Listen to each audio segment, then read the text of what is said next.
325년에 니케아 공의회에서 결정을 하고 381년 이제 콘스탄티노플 공의회에서 재확인한 신앙 고백이 있습니다. 우리가 잘 알고 있는 신앙 고백은 이제 사도신경이라고 하는 고백인데, 사도신경보다 훨씬 더 이전에 이렇게 만들어진 신앙 고백문입니다. 이게 이제 니케아 신조, 니케아 신경이라고 하는 신앙 고백입니다. 이 니케아 신경에 교회에 대한 고백이 있습니다. 교회에 대한 신앙 고백을 325년에 살았던 사람들이 해서 그거를 이제 공회에서 결정을 한 거죠. 이걸 공식적인 신앙 고백문으로 교회에 대한 신앙 고백이 이렇습니다. 우리는 하나의 거룩하고 보편적이며 사도적인 교회를 믿습니다. 교회에 대해서 네 가지를 고백하고 있습니다. 첫째는 원처치입니다. 하나의 교회입니다. 여기서부터 이제 우리 굉장히 혼란을 느끼게 됩니다. 굉장히 다양하고 많은 교파가 있고 교회가 존재하죠. 자, 그런데 이 니케아 신경에서는 교회는 하나다라고 신앙 고백을 하거든요. 교회는 하나다. 그 이유는 주님의 교회니까. 에베소서도 이제 말씀하지만 교회는 그리스도의 몸이다 그랬는데, 그리스도의 몸이 두 개 이상일 수가 없습니다. 몸은 하나니까. 그래서 원처치, 하나의 교회인 거죠. 그러니까 뭐 내 교회, 네 교회 이런 게 존재하지 않습니다. 여기까지 보면 니케아 신경에서 이야기하는 교회의 개념과 우리가 지금 종교 단체라고 하는 기관으로서의 교회로 이해하고 있는 이 교회 이해하고는 굉장히 거리가 많은 거가 느껴집니다. 그래서 이 에베소서의 교회론을 말씀하고 있는데, 오늘 본문은 참 우리가 이해하기가 어렵습니다. 에베소서에 나오는 교회론은 우리가 지금 우리 머릿속에 있는 이 기관으로서의 교회, 종교 단체로서의 교회, 조직체로서의 교회를 전혀 말씀하지 않습니다. 완전히 딴 이야기입니다. 하나의 교회입니다.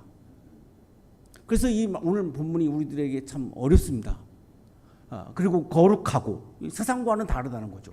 보편적이고, 이게 보편적이라는 말을 카톨릭이라고 한 거죠. 그러니까 이 천주교 이 카톨릭이 아니라 아주 보편적인 교회다. 그리고 사도적인 교회다. 이렇게 네 가지를 얘기하는데, 첫 번째가 하나의 교회입니다. 원처치입니다. 에베소서 오늘 본문도 교회는 하나의 교회다라고 말씀합니다. 똑같습니다. 에베소서 1장 23절입니다.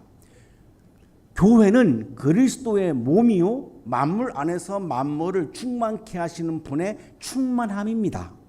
어렵죠?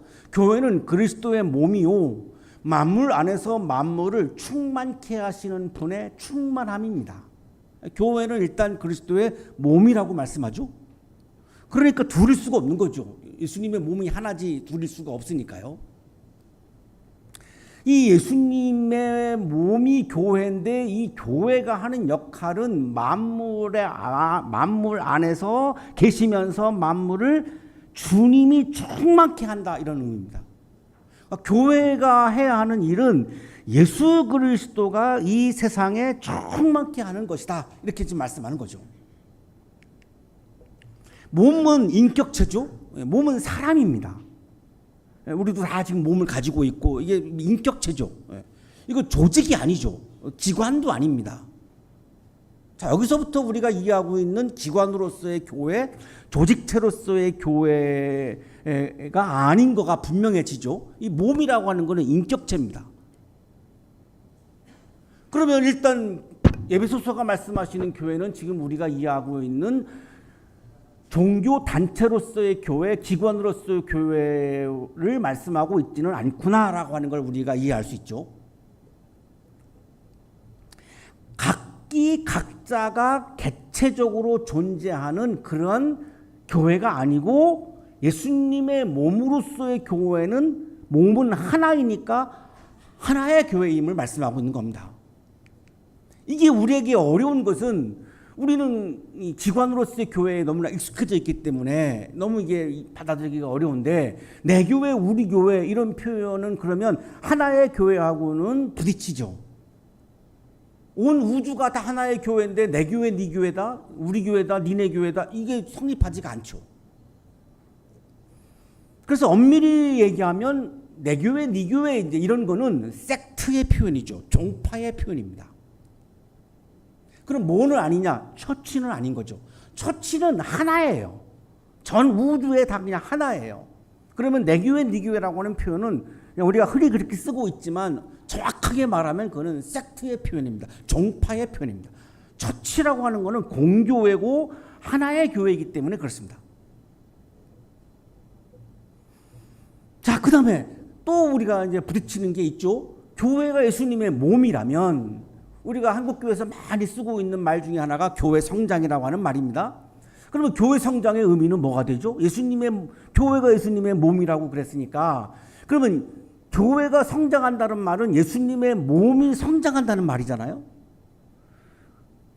근데 예수님이 33살에 돌아가셨는데 33살에 성장을 하나요? 우리 의사 선생님들? 제 경험으로는 저는 초등학교 6학년의 성장이 멈췄습니다. 그러니까 제가 초등학교 때, 중학교 때는 제가 학급에서 번호가 굉장히 뒤에 있었습니다. 그런데 이제 초등학교 때 성장이 딱 멈추니까 올라갈수록 번호가 이제 10번 아래로 막 내려가요. 나중에는 이제 5번까지 막 내려갔습니다. 네. 그러면 성장이 초등학교 때 멈추기도 하는데 그 다음에 부활하신 예수님의 몸은 영적인 몸인데 영적인 신체가 그러면 성장한다고요? 교회 성장이라고 하는 말은 교인 수가 늘어나고 예산의 숫자가 늘어나는 것을 말하는 것이 아닌 거죠. 그거는 종교단체, 조직체, 기관으로서의 교회를 말할 때에는 성립이 되지만 예수님의 몸으로서의 교회를 말할 때에는 그럼 교회 성장은 뭘 의미하느냐? 예수님이 성장하는 거죠. 다시 말하면 예수님의 주권과 예수님의 통치가 성장하는 겁니다. 제 안에 제 자아가 있죠. 근데 예수님의 주권이 내 안에 들어오면 예수님의 통치가 내 안에 들어오면 내 생각하고 일치가 될 때도 있지만 예수님의 통치와 예수님의 뜻과 내 뜻이 충돌할 때가 있습니다. 그러면 통치가 성장한다는 말은 뭐죠? 내 자아가 죽는 거죠. 내 뜻을 자꾸만 내려놓고 하다가 결국은 예수님의 주권이 나를 가득 채워야 그게 교회 성장인 거죠. 교회 안에 사람들의 뜻이 아니라 예수님의 주권과 예수님의 통치가 가득 채워진 상태가 교회 성장입니다. 자, 한국교회에서 말씀하고 있는 이 교회 성장은 기관이 성장하는 거죠. 사람 수가 늘어나고 예산이 늘어나고. 그런데 과연 그것이 하나님의 관심사일까요? 하나님의 관심사는 오늘 보겠습니다만 사람 수가 늘어나고 예산의 수가 늘어나는 것에 관심이 없으십니다. 예수님의 주권과 예수님의 통치가 성장해서 온 우주가 예수님을 머리로 하여 온 우주가 통일하는 것을 하나님은 관심 갖습니다. 그거를 다른 말로 하면 하나님의 나라입니다. 하나님은 하나님의 나라, 자신의 나라에 관심이 있지 한양대학교회가 1000명이 모이는 교회가 되었다. 하나님 그건 관심 없으십니다. 어차피 온 우주가 하나님 거기 때문에 여기에 1000명 모이나 뭐 옆에 있는 어떤 교회에 1000명 모이나 하나님 입장에서는 다를 게 하나도 없습니다. 에베소서 1장 10절은 하나님의 이러한 계획을 말씀해 주고 있는데요. 하나님의 계획은 때가 차면 하늘과 땅에 있는 모든 것을 그리스도 안에서 그분을 머리로 하여 통일시키는 것입니다. 하나님의 계획은, 하나님의 구원 계획은 한양대학교회가 1000명 모이는 교회로 성장하는 것을 계획하시는 게 아닙니다. 그게 아니고 하늘과 땅에 있는 온 우주에 있는 모든 만물이 예수 그리스도를 머리로 삼고 통일되어지는 것, 예수님의 통치에 굴복하는 것, 예수님의 통치가 지배하는 것, 예수님의 주권이 온 우주에 충만한 것, 이것이 하나님의 구원 계획이라고 말씀하죠. 이거를 다른 말로 하면 하나님 나라의 성장입니다.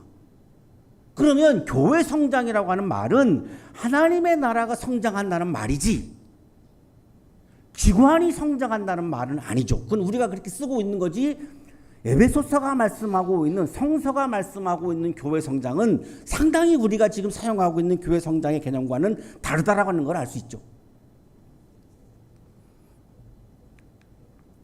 조경 신학주석가 지궁철 교수는 에베소서가 말씀하는 몸의 성장은 온 우주가 하나님의 나라가 되는 것이라고 조금 전에 우리가 나누었던 말씀을 더 분명하게 확인을 해 줍니다. 교회 세우기는 단순히 개교회의 성장을 말하는 것이 아니라 전 세계와 온 우주가 그리스도의 주권을 인정하고 순종하는 것을 말한다. 온 우주가 하나님의 나라가 되는 것이 바로 몸이 성장해야 할 최종 목표이다. 하나님의 최종 목표는 온 우주가 하나님의 나라가 되는 것.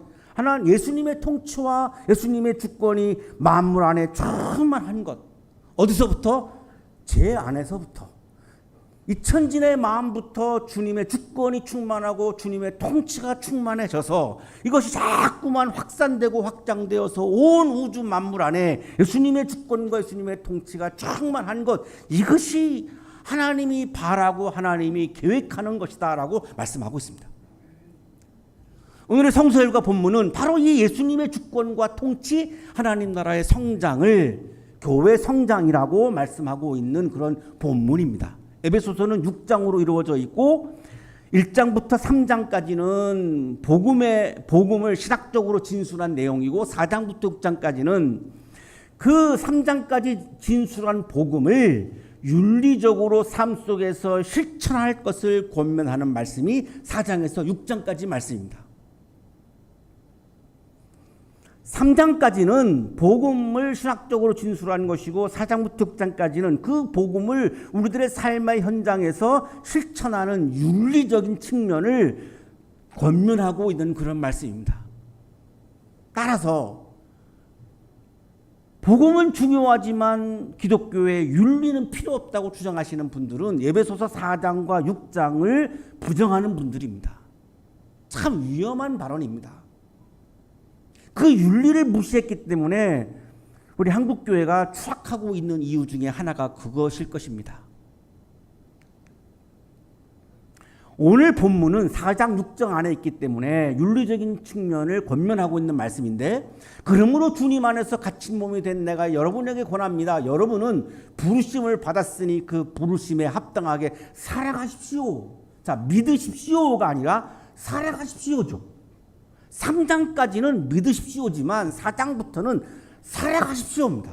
삶에 관한 겁니다. 윤리에 관한 겁니다. 실천에 관한 겁니다.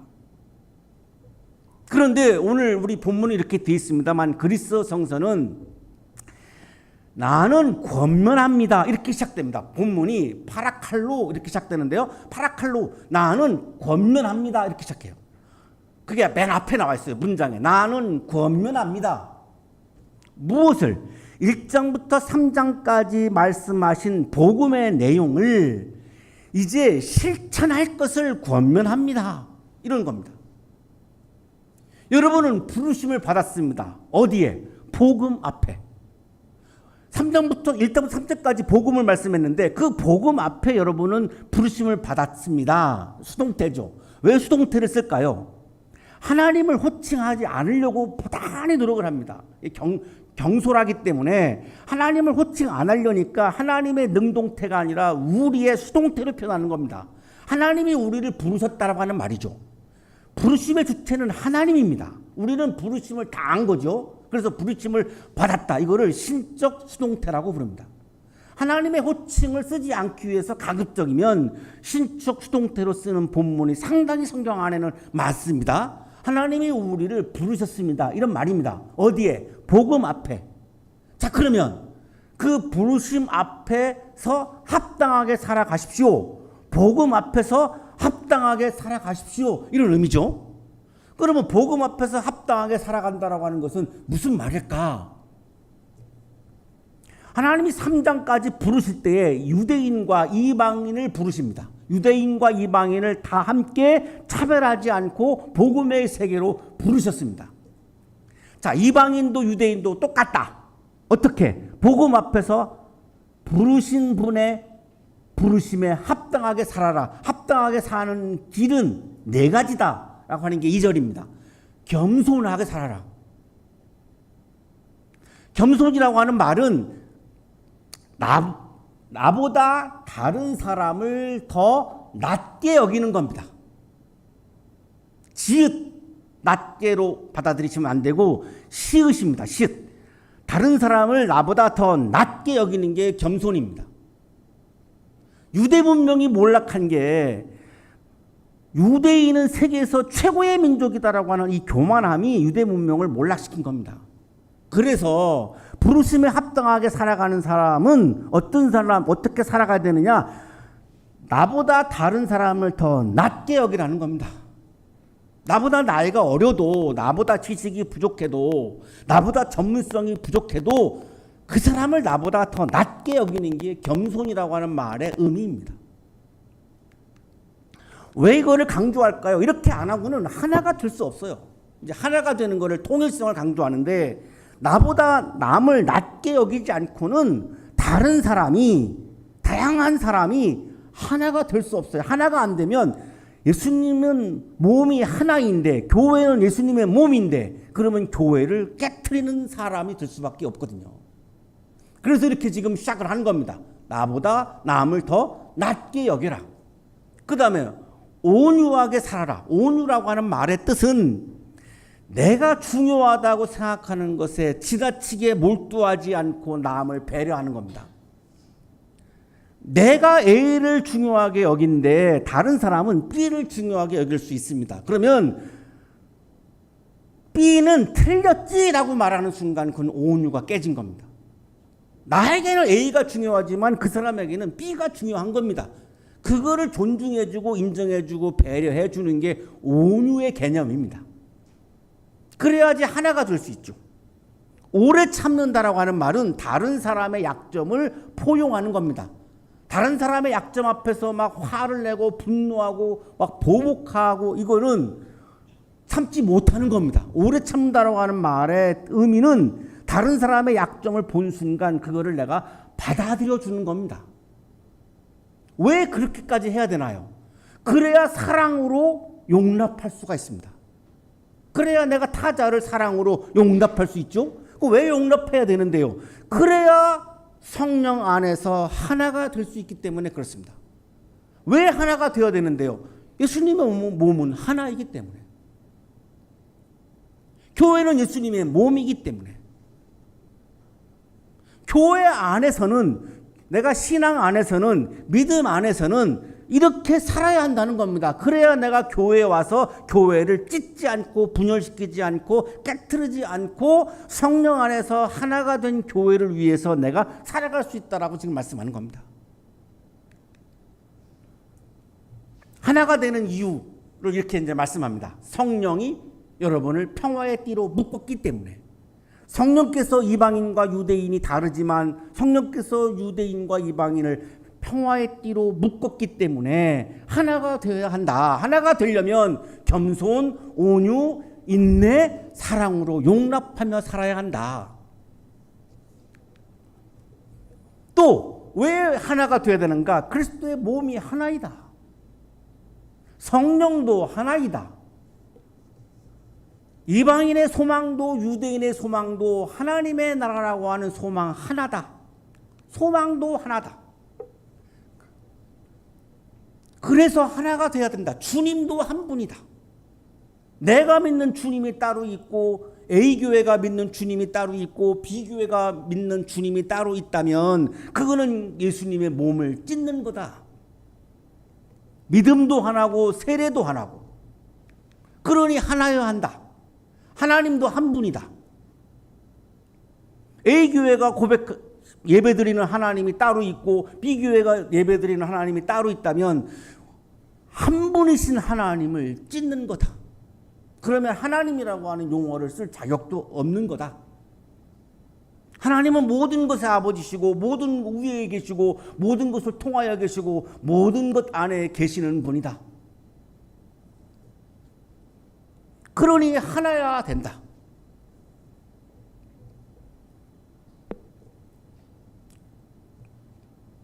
외국의 유명한 신학자가 우리나라에 와서 강연을 하러 왔다가 우리나라의 교파가 수백 개, 200개에서 300개 사이가 된다는 것을 듣고 이분이 깜짝 놀라서 어떻게 이런 일이 있을 수 있냐고 그렇게 질문을 한 적이 있습니다. 교파가 나누어진 것도 사실은 하나가 아닌 거죠. 그래서 우리 교회는 교단에 속해 있지 않습니다. 원처치를 우리는 지향하기 때문에 그런 거죠. 하나님께서는 우리에게 각 사람이라고 하는 말은 다양성을 이미 포함하고 있는 말이죠. 통일성을 말씀하신 다음에 그 다음에 다양성을 말씀합니다. 왜냐하면 유대인과 이방인은 다르잖아요. 자, 유대인과 이방인만 다른 것이 아니라 우리가 받은 은혜와 은사도 다양하다라고 강조하는데요. 우리에게 각 사람에게 다양하게 은혜와 은사를 주셨다는 겁니다. 그래서 우리에게 여러 가지 각기 다른 은혜와 은사를 주셨는데 그 다양성을 존중해 주지 아니하면 통일성이 깨질 수밖에 없다는 겁니다. 하나됨이 깨질 수밖에 없다는 겁니다. 그래서 에베소서가 말씀하시는 통일성은 획일화를 말씀하고 있지 않습니다. A하고 B가 있는데 A가 좀 강해요. 그래서 B를 없애버려요. 그래서 B를 A로 똑같이 만들어버려요. 이건 획일화입니다. 그럼 통일성은 뭐냐? A는 B를 존중하고 B는 A를 존중하고 그래서 서로 다름을 존중하고 하나가 되는 게 통일성입니다. 통일성과 획일화의 완전히 다른 개념입니다. 유대인과 이방인이 존재하는데 유대인들은 이방인을 야만이로 봤고 이방인들은 유대인들을 교만한 사람이라고 봤고 하나가 될 수가 없어요. 교회 안에서. 에베소서의 교회에서 하나가 될 수가 없어요. 굉장한 이 간극이 있는 겁니다. 그래서 여기서 굉장히 교회 분열이 일어날 수 있고 그래서 고린도 교회가 4개로 나눠진 거죠. 이 점입니다. 그러니까 에베소서가 말씀하시는 것은 이방인은 유대인을 존중하고 유대인은 이방인을 존중하라는 겁니다. 그 서로의 다름을 존중해 주라는 겁니다. 유대인들은 할례를 하는데 와가지고 이 유럽 사람들한테 니네 할례 받아, 할례 안 받으면 너희들은 교인이 아니야 이러고 나오니까 이방인들이 왜 우리가 유대인들의 관습을 따라야 돼? 우리는 예수를 믿어. 하지만 유대인들의 문화와 관습을 우리는 안 받아들일래. 이런 등등의 얼마나 굉장한 갈등이 존재했습니다. 그러니까 에베소서의 말씀은 어떻게 이 상황에서 하나가 될 수 있느냐? 유대인은 이방인을 존중하고 이방인은 유대인을 존중하고 서로의 다름을 존중하고 하나가 돼야 한다. 그것이 다양성을 존중하는 통일성이다. 획일화는 안 된다. 획일화가 안 되는 이 면을 또 말씀합니다. 어떤 사람은 사도로, 어떤 사람은 예언자로, 어떤 사람은 복음 전도자로, 어떤 사람은 목사와 교사로 부르시지 않았느냐. 다양하지 않느냐. 그러면 획일을 하려면 어떻게 되냐? 모든 사람을 다 사도로 만들 거냐? 사도도 있어야 되고 예언자도 있어야 되고 복음 전도도 있어야 되고 목사도 있어야 되고 교사도 있어야 되고 오늘날의 목사하고는 다른 개념입니다. 오해하지 않으셨어야 되는데요. 시간이 없으니까 말씀 안 드리겠습니다. 오늘날의 제가 목사인 개념하고는 여기 다른 목사입니다. 이런 다양한 은사를 갖고 있는 사람들 이런 거를 하나로 만들 거냐? 그건 획일화다. 이 다양함이 다 필요하다. 무엇을 위해서? 예수 그리스도가 만물 안에서 머리가 되어서 온 우주 만물이 예수님을 중심으로 통일이 되려면 이런 다양한 사람들이 필요하다라고 하는 겁니다. 이거를 존중하지 아니하면 교회는 깨질 수밖에 없다는 거죠. 서로의 다름을 존중하고 하나가 되어라. 그래야 그리스도의 몸을 세울 수 있다. 그리스도의 몸을 세운다는 것은 뭘까요? 예수님을 세운다는 말이죠. 예수님을 세운다는 말은 무슨 말일까요? 예수님의 주권과 예수님의 통치를, 예수님의 뜻을 세운다는 말씀입니다. 다시 말하면 그리스도의 세계, 하나님의 나라를 세운다는 의미입니다. 그래서 어떻게까지 가느냐? 그리스도의 충만하심의 경지에까지 다다라야 한다. 그리스도인의 목표는 교인 수가 아니고 예산의 수가 아니고 그리스도다. 교회의 목표는 교인 수도 아니고 예산의 액수도 아니고 그리스도다. 예수님이다. 그러면 예수님까지 도다른다라고 하는 말은 무슨 말일까요? 예수님의 주권과 예수님의 통치에까지 다다르라는 겁니다. 내 뜻을 고집하면서 내 주권을 고집하면서 나의 권리를 고집하면서 내가 머물러 있으면 저 멀리에 있는 예수님의 주권의 나라, 예수님의 통치의 나라에 갈 수가 없어요. 내 권리와 내 뜻과 나의 자아를 내려놓고 열심히 영적인 노력을 통해서 내 믿음이 성장하고 내 영성이 성장하면 어떻게 되느냐? 예수님의 주권과 예수님의 통치에 도달해서 거기에 이르게 된다. 이런 의미입니다. 이게 영적 성장의 의미고 교회 성장의 의미입니다. 상당히 다르죠? 우리가 지금 이해하고 있는 교회 성장의 의미와는 굉장히 많이 격차가 많이 있습니다. 더 이상 어린이로 있어서는 안 된다. 교인 수가 목표이고 예산이 목표고 이거는 그냥 어린아이 같은 거다. 아빠 엄마한테 쫄라가지고 간식을 많이 받아내려고 하는 그 어린아이 모습과 뭐가 다르냐. 어린아이로 머물지 말고 성장해야 한다. 내 믿음과 영성이 그리고 예수님의 몸으로서의 교회가 성장해야 한다. 성장하면 사랑으로 진리를 말하게 되고 우리의 온 우주의 머리가 되시는 예수 그리스도에까지 도달하게 된다. 그래서 예수님의 통치 안에 들어가게 되고 예수님의 주권 안에 들어가게 되고 그러면 거기에서 하나님 나라의 기쁨을 경험하게 된다. 어렵지만 정말 기가 막힌 말씀이죠. 사실은요. 굉장히 기가 막힌 말씀입니다. 이게 신앙의 본질인데 교인 수 늘리는 거를 목표로 하고 예산 수 늘리는 게 목표가 그게 영성이다? 저는 동의할 수가 없어요. 그게 나쁘다는 말이 아니에요. 오해하지 마세요. 나쁘다는 말이 아니라 그건 신앙적인 게 아니라 그냥 그건 인간적인 거죠. 신앙적인 거는 뭐죠? 예수님의 주권이 성장하고 예수님의 통치가 성장하고 하나님의 나라가 성장하는 게 영적인 거죠. 우리가 그리스도인으로서 내가 믿음이 성장하고 영성이 성장하는 목표를 어디에 둘 거냐? 그리스도의 주권과 통치에 도달하는 데 두라는 겁니다. 그러면 온몸은 머리신 그리스도께 속해 있으며 그렇게 되면 어떻게 되죠? 이제 우리는 독립적으로 내가 있다가 예수님에게 드디어 속하게 된다는 거죠. 교회에 와도 예수님에게 속해 있지 않고 그냥 내 뜻대로 내 마음대로 그냥 살아가는 경우가 많이 있죠. 이건 예수님에게 속해 있는 게 아니죠.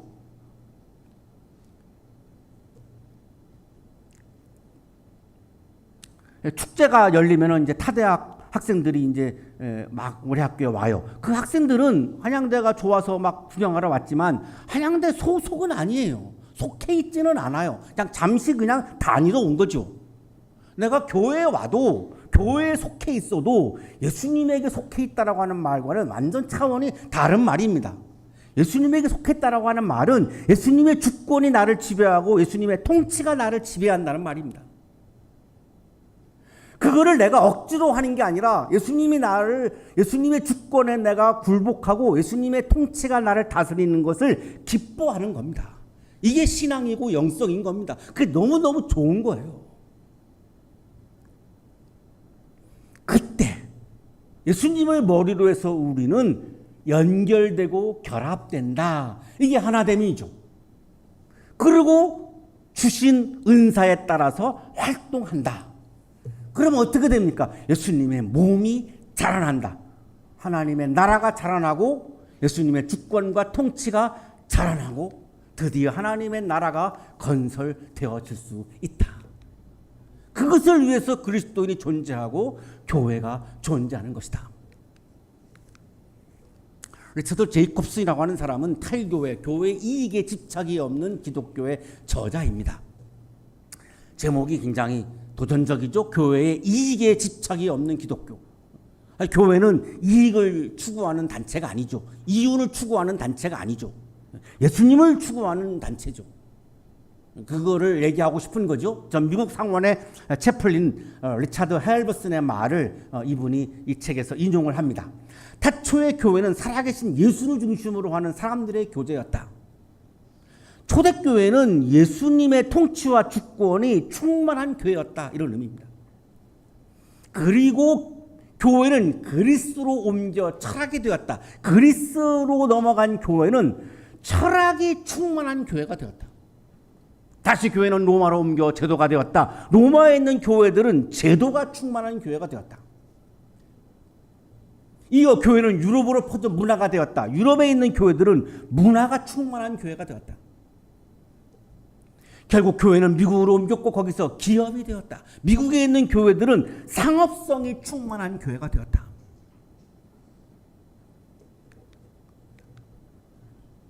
그러면 한국 교회는 뭐라고 말할 수 있을까요? 저의 질문이거든요.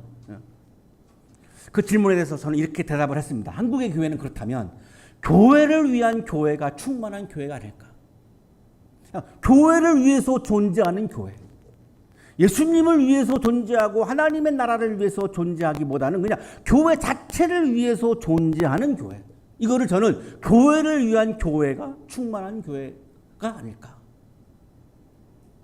이거를 세상 사람들에게는 이기적인 거로 비춰줄 수밖에 없죠. 온 우주가 그리스도를 머리로 통일되려면 교회는 교회를 위한 교회가 아니라 세상을 위한 교회, 이웃을 위한 교회가 되어야 가능해집니다. 그 교회가 온 우주가 예수님을 머리로 삼고 통일되는 예수님의 주권과 예수님의 통치와 하나님의 나라가 성장하기를 원하시는 하나님이 기뻐하시는 교회는 바로 세상을 위한 교회, 이웃을 위한 교회가 바로 그 교회입니다. 사랑하는 한양 가족 여러분, 그리스도가 충만한, 그리스도의 주권이 충만한, 그리스도를 위한 영성이 충만한, 사랑이 충만한 그리스도의 몸으로서의 교회, 하나님께서 계획하신 바로 그 교회, 그 교회가 이 땅에서 하나둘 늘어나기를 바랍니다. 모든 교회가, 모든 그리스도인들이 그리스도가 충만한 자리에 다다르기까지 오늘도 꾸준히 열심히 조금씩 영적으로 성장하시기를 간절히 축원합니다.